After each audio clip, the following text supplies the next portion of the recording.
Boa tarde, sejam bem-vindos. Apresentamos mais um episódio do podcast A Guerra dos Mundos, do jornal online The Blind Spot.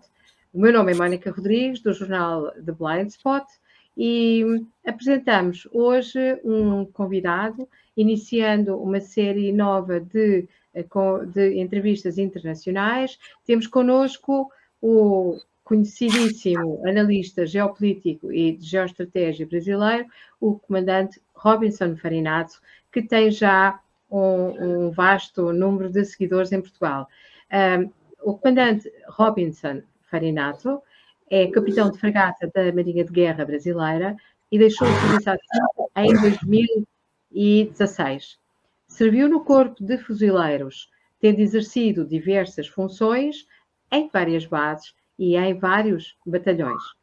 Posteriormente, foi chefe do Departamento de Aviação da Diretoria dos Sistemas de Armas da Marinha, em virtude de possuir também vários cursos de aviação.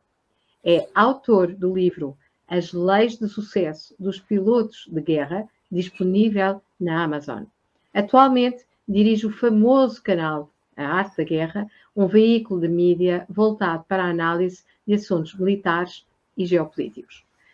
Temos também connosco Pedro Quartim Graça, jurisconsulto, advogado, é professor universitário no ISCTE, Instituto Universitário de Lisboa, licenciado em Direito, é mestre em Sociedades e Políticas Europeias e possui um DOA em Direito Político pela Universidade da Extremadura, em Espanha.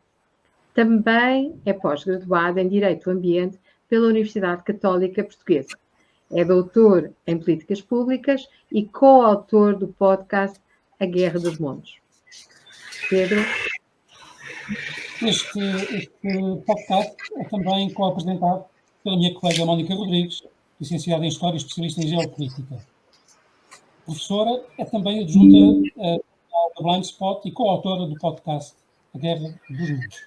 Eu então dava início a este podcast, agradecendo em primeiro lugar a presença do Sr. Comandante Robinson Farinato, que eu pessoalmente sigo há muito tempo, e é, portanto, um enorme gosto ter travado conhecimento direto consigo e tê-lo aqui consigo nesta abertura do podcast a colaborações internacionais. E gostava de colocar, então, uma primeira questão inicial, e que tem a ver com o Estado de Direito, precisamente. Uma das temáticas que atualmente se coloca é a aparente falência na prática daquela que é a concepção clássica do Estado de Direito. Ou seja, na realidade as leis são, em 90% de casos, ultrapassadas pela adoção por parte dos governos e até dos parlamentos e dos chefes de Estado de comportamentos que vão contra os ditames constitucionais e legais. E a pergunta que eu gostaria de fazer ao Sr. Comandante é como vê esta realidade a nível global? E caso assim o deseje abordar, se for possível, o que se passa também nesta matéria no Brasil. Tem a palavra, Sr. Comandante. Muito obrigado, Sr. Pedro, Sra. Mônica. Eu queria só dizer o seguinte, que é um prazer muito grande estar falando para vocês, porque eu adoro o público português. Eu falo sempre que eu não começo o meu dia no Brasil sem saber o que vocês estão achando do resto do mundo. Então, eu entro nas mídias portuguesas, falo, vamos ver, vocês estão à frente da gente, 4 horas na frente, eu falo, vamos ver o que os primos lusos estão falando, para a gente entender. É maravilhoso o bom senso português, Sr. Pedro, Dona Mônica. Bom, gente, eu vou dizer o seguinte, eu acho que o que está acontecendo é na minha opinião, tá? Há visões diferentes. É um descompasso entre culturas e sociedades locais e uma imposição internacional. Então, por exemplo, eu vejo aí, né? Aqui no Brasil acontece muito. A pessoa tem um problema qualquer, principalmente se a pessoa tiver muito dinheiro, e ela apela para convenções internacionais. Ela não encontra acolhida na Constituição brasileira e apela para convenções internacionais. Para ela serve. Essas convenções foram impostas para os Estados Unidos, União Europeia, etc. Para ela serve, mas para o cidadão da base ali, para quem está trabalhando, o cara que trabalha no subúrbio, está pegando metrô, isso não funciona. É uma realidade. Então, o que eu acho? É um descompasso muito grande, porque, Pedro, veja bem, eu sou brasileiro, eu tenho muita similaridade com vocês portugueses. A gente tem uma língua comum, uma herança cultural, né? Personagens históricos que tiveram uma atuação em ambos os países, são países irmãos. Mas eu sou muito diferente, e vocês também, de um iraquiano, por exemplo, de um vietnamita, né? De um líbio. Então, o que acontece? Não dá para a gente pegar esse arcabouço internacional e jogar para todos os países. Não está funcionando. A gente viu recentemente uma revisão constitucional na Rússia, não vou dizer se está certo ou se está errado, mas é a cultura deles. E eles optaram pelo seguinte: essas convenções internacionais não têm mais valor na Rússia, só vale a Constituição. Porque o que está acontecendo aí? Gradualmente, a gente está vendo no Brasil, você pediu para eu falar do nosso país aqui, eu falo nosso porque o Brasil e Portugal, para mim, é a mesma coisa, tá? Só tem o oceano ali, mas para mim é a mesma coisa, são países irmãos, a gente é uma coisa. Eu me orgulho sempre, eu falo sempre isso, eu me orgulho sempre da herança portuguesa, da nossa herança cultural portuguesa. Eu acho que se não fosse Portugal, eu não sei o que seria do Brasil. O Brasil é diferente de todo o resto da América Latina. Nós temos aquelas características do português, aquela tolerância, aquela capacidade de conviver, o saudosismo português, a nostalgia portuguesa, sabe? É uma coisa fantástica. Mas o que eu queria colocar para vocês é o seguinte: a gente não tem, não é parecido com os outros povos. Então, na Rússia, né, voltando ao caso russo, eles tiraram isso daí. Agora, no Brasil, né, vou pegando de novo o fio da meada, o que está acontecendo? A Constituição está sendo mutilada, Pedro. Porque você tem um arcabouço constitucional definido por constituintes na redemocratização do Brasil de 1988. Uma Constituição que, lá com todos os seus problemas, que não há Constituição perfeita, mas nos atende. Essa Constituição ela tem a cara do Brasil, de legisladores brasileiros, de políticos que nós elegemos na Constituinte de 88. Mas o que acontece? Vêm essas leis aí de fora e acabam mutilando completamente o nosso sentido aqui dentro. É uma imposição cultural imposta principalmente pelos Estados Unidos e por algumas autoridades da União Europeia, tá? Que ferem completamente a nossa maneira de ser, a nossa maneira de viver o mundo. Veja bem, vou fazer uma última ressalva antes de devolver a palavra. Eu acho que, de uma certa forma, muitas dessas normas humanizaram o mundo. Eu tenho certeza que a intenção era essa. Eu não tenho dúvida. Eu olho para as boas intenções. Só que, culturalmente, há choques, né? E eu acho assim, esses choques, não, na minha opinião, não são produtivos, né, para as sociedades locais. Não sei se eu te respondi bem. Perfeitamente. Quer particularizar, dando alguns exemplos relativamente a essas realidades, ou seja, o que é possível na prática nós verificarmos dessa tal influência nefasta exterior que tão bem exemplificou, tão bem referiu nesta sua primeira intervenção? Quer particularizar um pouco? Olha, eu vou te dar um exemplo, Pedro, o que está acontecendo, que é o problema de violência no Brasil. E Portugal está começando a sentir isso agora. Eu acompanho muito aí os relatos de criminalidade em Portugal, e Reino Unido está sentindo também. Eu acho que o Brasil acabou assinando determinadas convenções que funcionavam muito bem numa Suécia, numa Noruega da vida. Mas a nossa situação aqui é completamente diferente. Vou te dar um exemplo. Nós temos um crime organizado aqui, né, diversas entidades criminosas que já ultrapassaram, inclusive, as fronteiras brasileiras, estão operando na Europa. Operam em toda a América Latina e estão operando na Europa. E o que acontece? A gente, por força de algumas convenções, nós somos obrigados a combater essa criminalidade com leis de países que não têm esse problema. Então, não está funcionando aqui. Essa é a realidade. Não está funcionando.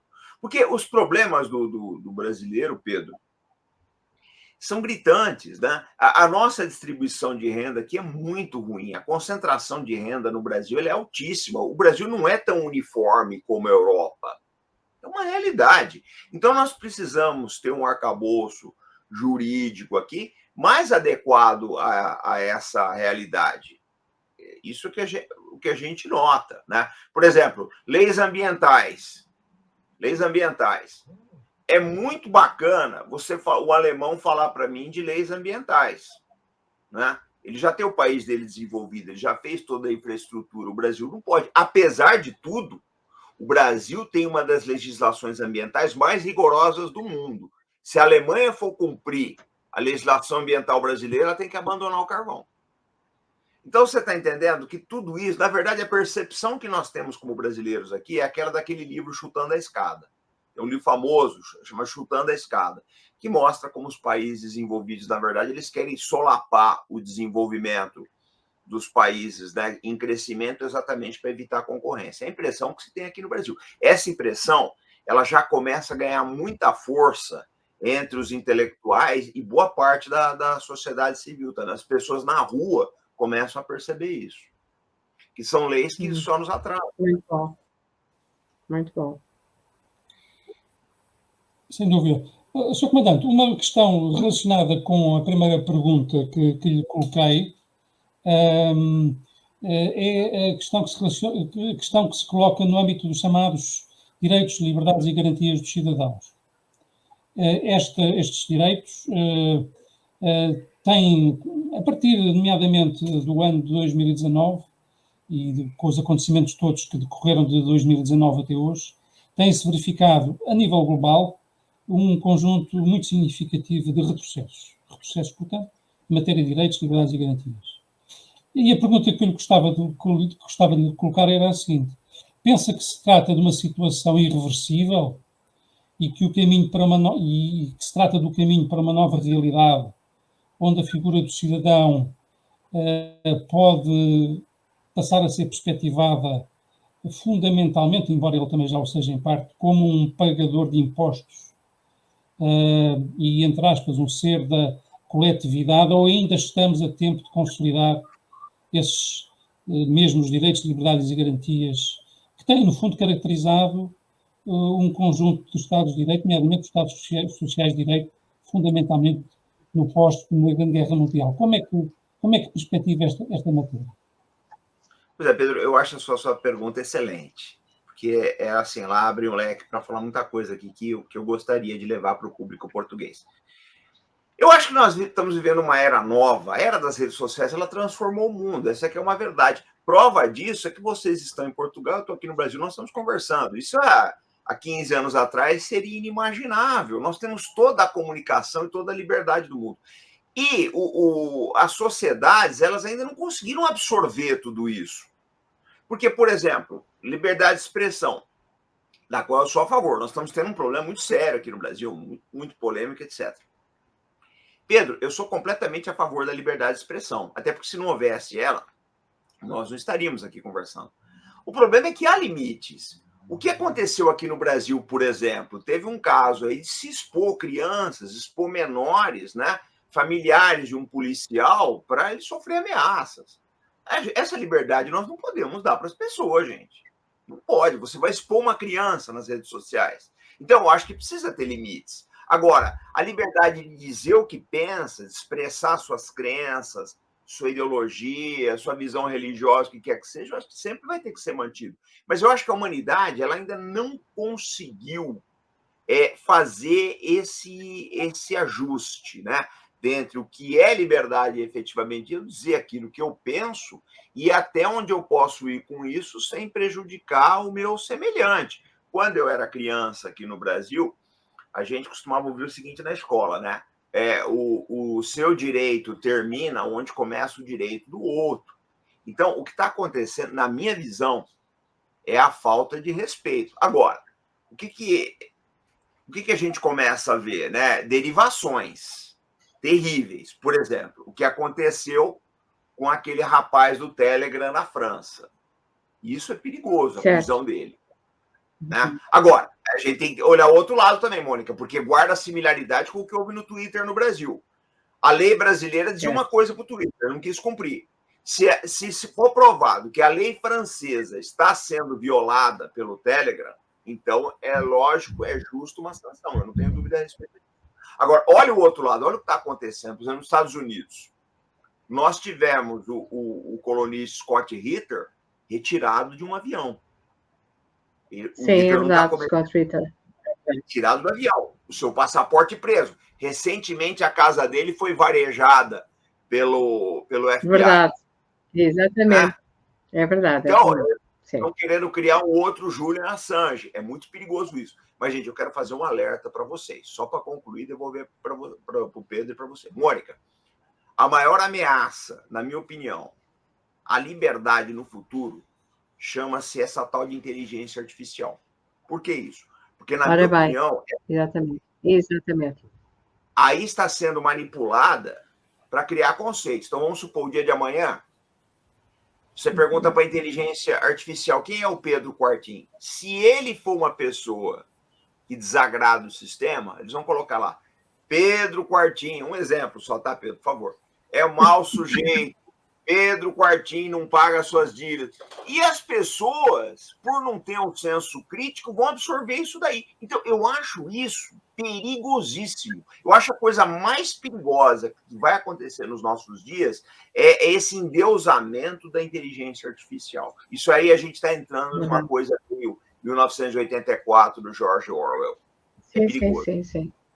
Eu concordo consigo, penso que a Mónica também concordará, e deixe-me pôr uma pergunta, não temos muito mais tempo, mas deixe-me pôr uma pergunta que tem exatamente a ver com esta matéria que o senhor expôs. Como é que vê, como é que perspectiva essa questão, os perigos da inteligência artificial, nomeadamente no ensino? O senhor também conhece essa realidade, não é? Concentrava fundamentalmente, quer no ensino, digamos, secundário, quer também muito no ensino universitário. Olha, você quer ver uma coisa? Eu acho que eu tô assim, nós somos da mesma geração, eu estou diante de duas pessoas, três, na verdade, que eu também me incluo, de muita sorte. Porque nós somos a transição, nós somos uma geração que aprendia em livros, e, de repente, nós absorvemos todo esse conhecimento digital, que é maravilhoso, vamos ser sinceros, é maravilhoso. Você tem uma biblioteca no seu celular hoje, né? Mas o que acontece, Pedro? Nós entramos nessa era digital com senso crítico. Nós temos senso crítico. Você tem o senso para dizer isso aqui me serve, isso não serve. Agora, a geração que está vindo aí, eu não sei se eles têm todo esse senso crítico. Eu tenho muito medo a respeito disso. Exatamente por essa coisa que eu te falei. Porque as pessoas começam a achar que a inteligência artificial sempre tem razão. Eu fui olhar alguns conceitos de inteligência artificial e falo, isso aqui é manipulação. Isso aqui é manipulação. Né? Então, o maior problema é esse daí. Porque, olha, você quer ver uma coisa, Pedro? Mônica, olha isso aqui. Se fala dos crimes do nazismo. Mas antes dos crimes acontecerem, houve toda uma lavagem cerebral na população da Alemanha com relação a judeus, ciganos, comunistas, homossexuais, etc. Quem que te garante que alguém não vai manipular a inteligência artificial nesse sentido? Contra minorias. A gente vê, por exemplo, a coisa que se fala dos islâmicos, dos muçulmanos, que não é verdade. Então, eu acho, Pedro, que a gente vai entrar numa era muito perigosa. Muito perigosa. Sim. Muito bem, muito obrigado. Sim. Mónica, temos mais uns poucos minutos. Temos mais 2 minutos, o suficiente para agradecer-nos e terminarmos então este segundo podcast. Poderá consultar alguns documentos de referência relativamente a estas matérias na nossa plataforma do Jornal de Blindspot. Agradecemos à produção, na pessoa de Maria Peixoto e Filipe Quitério, toda a colaboração que nos prestaram e uma palavra de forte apreço ao nosso convidado especial, do nosso país irmão, Comandante Robinson Farinazzo. Muito obrigada, Sr. Comandante, e já agora muito obrigada, Pedro, por esta incrível conversa que tivemos aqui intercontinental. Muito obrigada a ambos. Boa tarde. Obrigado, gente. Grande abraço para vocês.